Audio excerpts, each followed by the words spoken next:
Hola amigas y amigos de Empresariando, hoy hemos venido a Integral Chile a hablar con un socio fundador de Integral Chile, que es Marcelo Matus, quien también es profesor hace muchos años, más de 10 años me contaba en la Universidad de Así Chile, es. en la Escuela de Negocios. Marcelo, muchas gracias por recibirnos acá en tu oficina. No, muchas gracias a usted y la verdad es que para nosotros es un privilegio, como lo hemos venido haciendo durante todos estos años, en poder compartir las experiencias y las vivencias que nosotros como compañía hemos tenido y contribuir al desarrollo y contribuir a lo que significa transmitir las vivencias y las experiencias de la pequeña y mediana empresa en Chile, digamos. Por supuesto. Marcelo, yo creo que contigo hemos tenido conversaciones con mucha gente, ¿ah? Sí. Pero contigo hay una conversación bien especial, ¿ah? Porque en general, para los que van a emprender, para los que ya han emprendido, los que llevan tiempo con sus negocios, siempre hay un hermano pobre, ¿ah? En la matemática y en la geometría, el hermano pobre en los negocios es justamente la parte financiera. Integral Chile se dedica a la gestión financiera y muchas veces los emprendedores pueden ser buenos en el producto, en el servicio que normalmente pasa. Algunos a lo mejor pueden tener la capacidad de ser buenos vendedores, pero siempre la piedra del zapato es la parte financiera. ¿Es así tan...? O sea, yo creo que una de las características fundamentales de la pequeña y mediana empresa en Chile es justamente lo que tú acabas de decir. O sea, en estos más de 20 años que llevamos como compañía, y como siempre lo digo yo en los seminarios o en los desayunos que armamos y que establecemos durante estos últimos años, eh, en lo personal yo no he conocido ningún empresario que sea bueno para la administración y para la finanza, digamos, porque si no, no sería empresario. Es una cosa Claro. que es un hecho. Siempre el empresario es muy bueno para crear cosas, para armar cosas, para producir, para armar negocios, para encontrar el espacio en donde puede ver una oportunidad, para fabricar, etcétera, etcétera, etcétera, etcétera. Pero, como te digo, en estos más de 20 años no he conocido ninguno que sea bueno para la administración y la finanza y por lo tanto, si fuera así, no serían empresarios, digamos, esa es la gran connotación de tener empresarios. Claro. Y la verdad es que independientemente de eso, que como tú lo acabas de mencionar, es como el pariente pobre o la parte que siempre anda con mayor dolor, en lo personal yo siento una tremenda, tremenda, tremenda admiración por los empresarios, porque para ser empresario hay que tener lo que muchos no tienen, digamos, ¿sí? Y hay que tener, como siempre digo yo, y sentir ese dolor de guata del día domingo en la tarde, y sentir esa tranquilidad que se siente el día viernes en la tarde cuando finalmente termina la semana, pero el fin de semana te dura el sábado El y sábado. un poco de la mañana del domingo, porque ya al almuerzo te ponía a pensar qué es lo que vaya a hacer el lunes, digamos, y cómo vaya a salir del problema que tenía el lunes. Pero es parte del proceso de todas las compañías, es parte de lo que viven todas las empresas, es parte del desarrollo de una compañía, es parte de lo que es la naturalidad desde que creas algo hasta que una compañía empieza a desarrollarse y crecer en el tiempo. Lo principal yo creo aquí es que esos empresarios en algún momento o en alguna etapa de la vida de la compañía se den cuenta efectivamente que ellos son buenos para lo que saben hacer y que requieren apoyo y ayuda en algunos aspectos en los cuales ellos no tienen esa especialidad. Y así, no es porque lo diga yo, en más de 20 años que llevamos como compañía, uh, en más de 600, 700 empresas que hemos apoyado durante más de estos 20 años, yo creo que el gran cambio que ha existido en muchas empresas connotadas y que ustedes conocen como grandes empresas que hemos tenido el privilegio de tenerlas aquí y trabajar con ellos, han logrado hacer ese cambio de switch, han Claro. logrado decir, ¿sabes qué? Ahora sí yo necesito esta ayuda, porque muchos empresarios o mucha pequeña y mediana empresa y sobre todo muchos empresarios, que es natural, digamos, y normal, dice, ¿qué me vas a venir a enseñar tú Claro. si mira lo que yo he creado es esto? Si yo hice esto, ¿qué me vas a venir a decir tú lo que tengo que hacer? Digamos? Cuando te das cuenta de que eso sí es cierto, pero que sí requieres de un sinnúmero de apoyo, yo creo que ahí se hace Por el supuesto, cambio de porque giro. además todas estas grandes compañías no nacieron grandes. Mira, yo siempre hago muchas analogías y muchas metáforas. Para mí las empresas son igual que los seres humanos, digamos. Cuando tú naces y tienes un hijo, ese bebé tú lo sientas donde quieres, le das de comer lo que quieres, lo vistes como quieres, uh, lo llevas donde tú quieras y no te dice nada. Cuando tiene 4 o 5 años, tal vez ya lo que le vas a dar de comer, hay algunas cosas que le gustan, otras que no. Claro. Y ya te está diciendo, no, esto no me gusta. Ya cuando tienes 14 o 15 años, ya no le puedes dar lo que tú crees que es lo más conveniente, no lo puedes vestir con la ropa que tú quieres que se vista, él se viste con la ropa que, que él quiere, digamos. Claro. Y cuando ya tiene 15, 16 o 18 años, ya se transforma en una cosa como es un poco inmanejable. Lo mismo pasa en el desarrollo de la pequeña y mediana empresa. Cuando una empresa es muy pequeña, ese empresario abre la puerta, cierra la puerta, compra, cobra, factura, produce, entrega, despacha y tiene el control absoluto, claro, de todo, de lo que es la compañía y puede hacer con ella lo que estime conveniente. Cuando las empresas empiezan a crecer, si tú desde el origen, igual que con tus hijos, no le diste los valores, no le inculcaste lo que es lo correcto, no estuvo en un ambiente en donde ese muchacho o muchacha empezó a ver con claridad qué es o por qué camino se debe ir, cuando tenga 18 años nunca lo vaya a poder manejar. Lo mismo pasa en la pequeña y mediana empresa.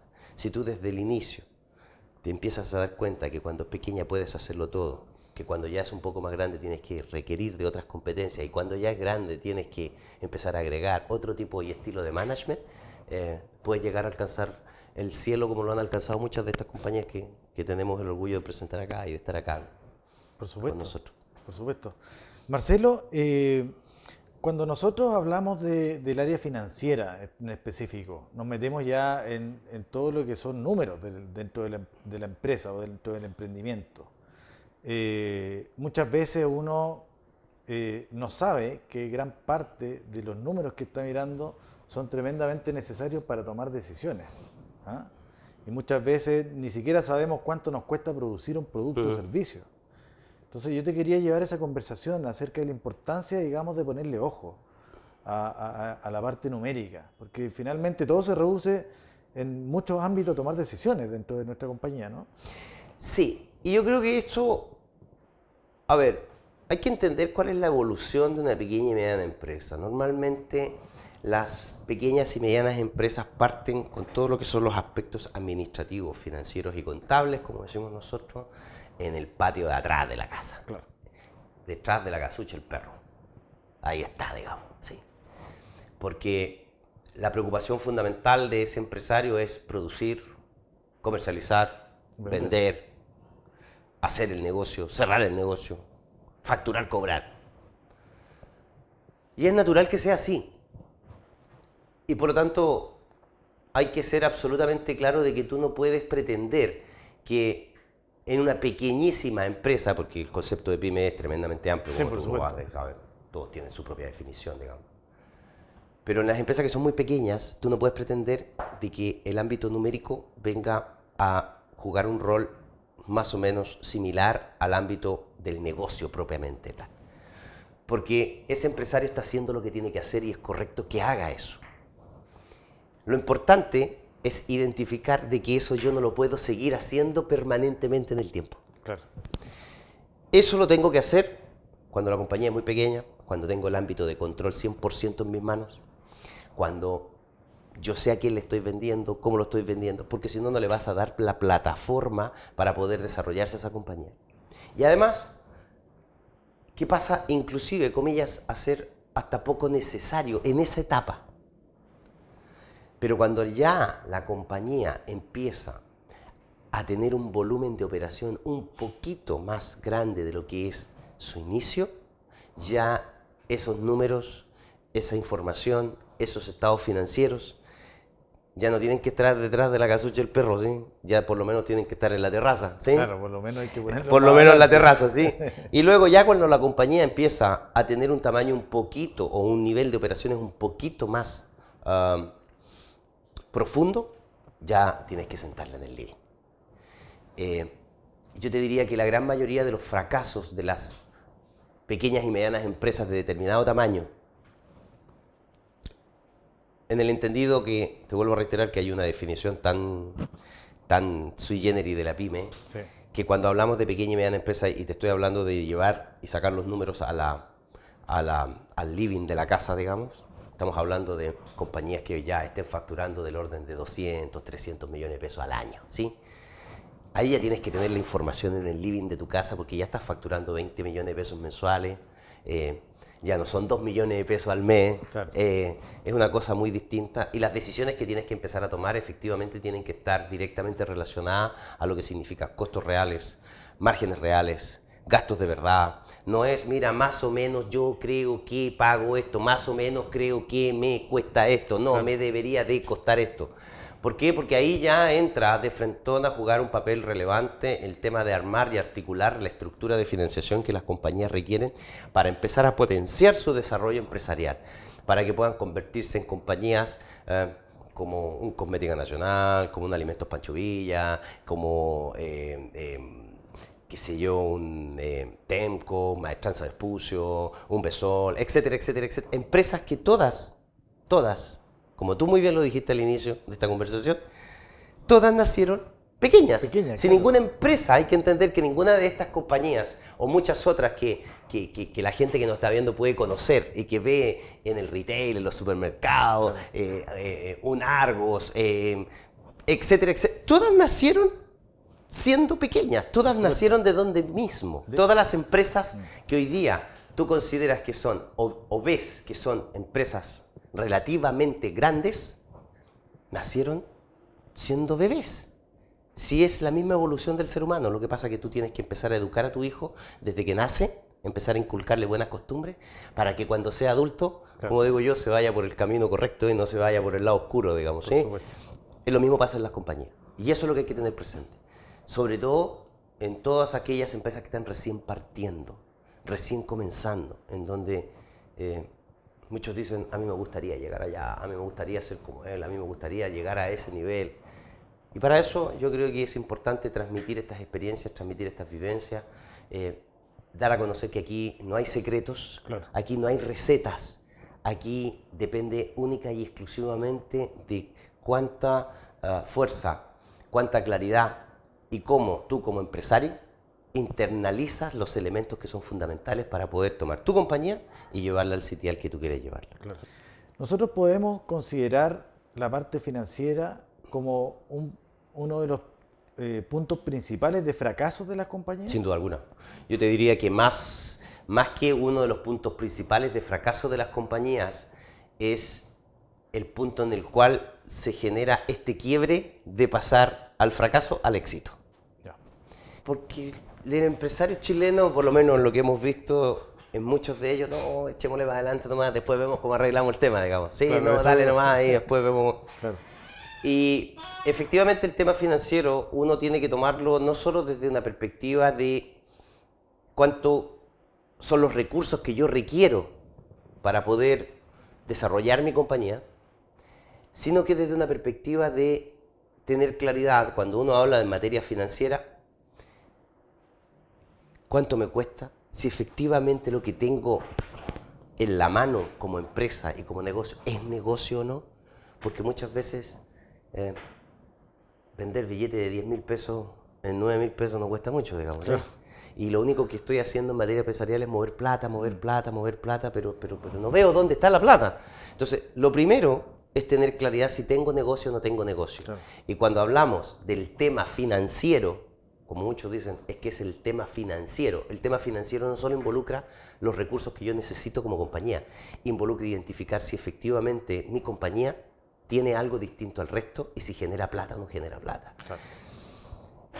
En nuestra experiencia, en nuestras vivencias de lo que hemos hecho, si logramos identificar una compañía que efectivamente tiene negocio, es decir, que lo que está haciendo genera un nivel de rentabilidad interesante, siempre para esa compañía va a haber financiamiento. Aquí en materia financiera hay un dicho muy claro que siempre yo lo utilizo desde muchos años. Plata buena sobre plata mala igual plata mala. Claro. Nadie va a poner plata en una compañía que no genera. ¿Para qué? Para perderla. Entonces muchas veces estos empresarios se pierden en esto, en decir, no, si yo tengo un negocio, estoy facturando, mira, yo le vendo, ¿cuánta gente no llega acá y dice, mira, este es mi negocio, necesito esta estructura de financiación para no fracasar, como muy bien dices tú? ¿Y a quién le vende? No, le vendo a Cencosud, le vendo a Walmart, mira, le vendo a todo el retail. Y entrar al retail, ni te digo lo que me costó, eso vale mucha plata, digamos. Entonces yo le digo, tráeme tus estados financieros. Y factura 10 pesos y resulta que lo único que hace es perder 2 pesos todos los meses. Claro. Entonces le digo yo, ¿cuánto valió ese esfuerzo y ese trabajo y ese sacrificio? Entonces lo primero que tenemos que hacer cuando hablamos del tema financiero, como tú muy bien lo dices, es no solo pensar de que el tema financiero es tema financiero igual recursos que necesito para mi compañía. Tema financiero es, tengo un negocio que me genere utilidades y el modelo de negocio que yo estoy utilizando me permite hacer que mi compañía sea atractiva en materia financiera. Sí, perfecto. Para que siga siendo atractiva, ¿cuáles son los recursos que esta compañía requiere para poder ser potenciada? Y créeme que allí sí hay un sinnúmero de opciones y alternativas de financiamiento. Marcelo, yo creo que te habrán llegado varios casos, yo estoy haciendo un supuesto, ¿ah? Sí, no, por favor. Pero te habrán llegado varios casos de gente o empresarios que dicen, oye, yo vendo y resulta que veo mi cuenta y no tengo plata. Así es. Y veo que los estados financieros dicen que gano mucha plata, digamos. Mucha plata y la plata no sé dónde está. Así es. ¿Por qué se produce ese problema, Marcelo? O sea, es que no es que sea un problema. La verdad es que depende del punto de vista si es un problema o no un problema, pero lo que tú acabas de mencionar es un tema bastante más recurrente de lo que tú ni siquiera te imaginas, digamos. Imagínate que por nuestra oficina pasan una cantidad de empresas y tenemos una cantidad de clientes que partieron con ese problema. Dicen, mira, vendo, según mi contador me pasan los estados financieros, dice que facturé 100 y me gané 20 y yo veo mi cuenta corriente y lo único que hago es sentir que siempre cada vez me falta más plata, digamos. Claro.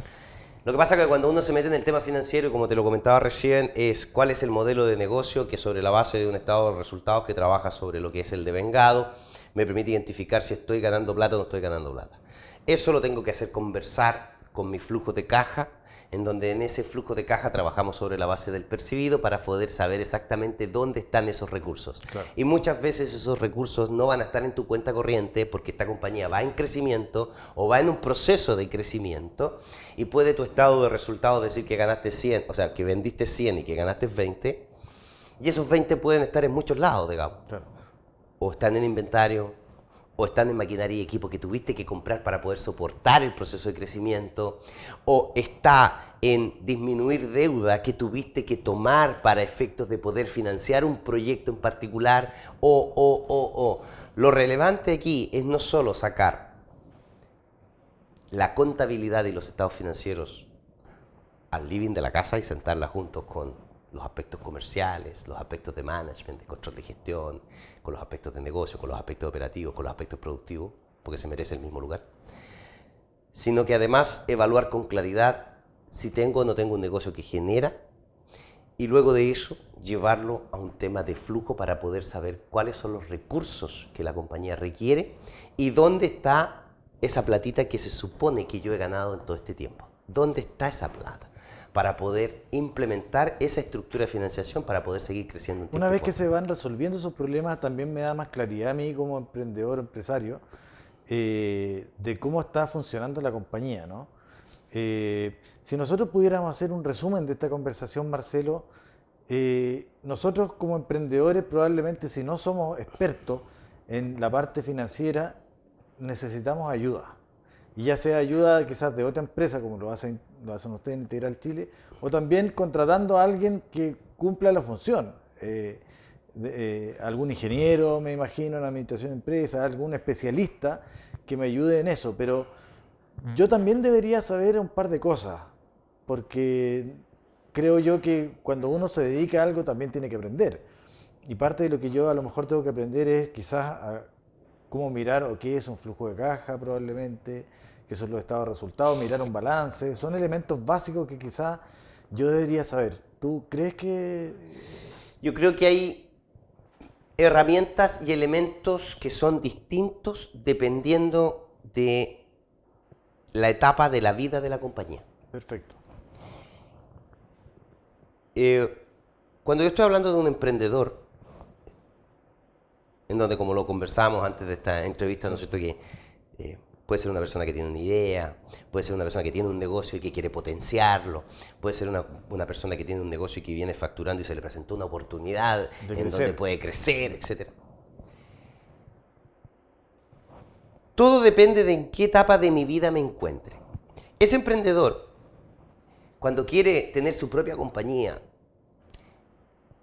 y que su motivación o es el negocio, o es lo comercial, o es lo productivo, yo siempre le pregunto, bueno, si esa es tu motivación y ese es tu leitmotiv, y tú produces teléfonos, y te encanta, y ese es tu leitmotiv, te garantizo que si hay una feria de teléfonos vas a ir, para conocer y saber. Claro, por supuesto.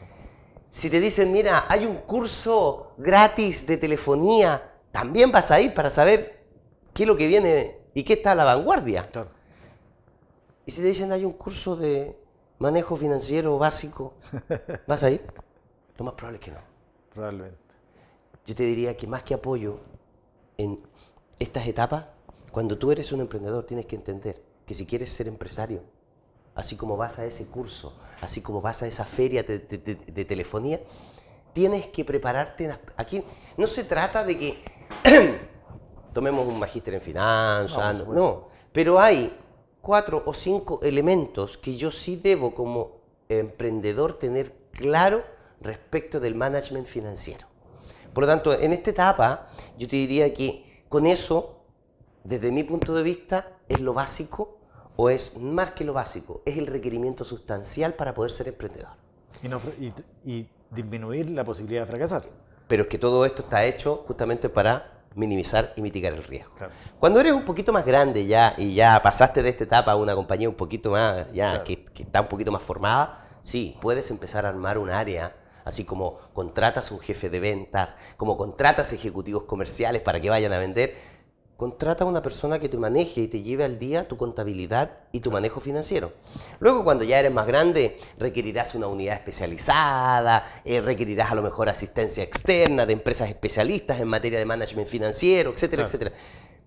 Pero desde el inicio tienes que tener por lo menos un manejo y un conocimiento base de 4 o 5 elementos en materia financiera. Por lo tanto, esa asistencia va a depender en qué etapa de la vida la compañía esté. Marcelo, quiero agradecerte el tiempo. Esperamos que esta conversación haya sido muy importante. Yo creo que dentro de todo, y a modo de resumen, la parte financiera es tremendamente importante, aunque sea a lo mejor no de nuestro gusto para muchos, pero es muy importante para poder disminuir el riesgo y no fracasar.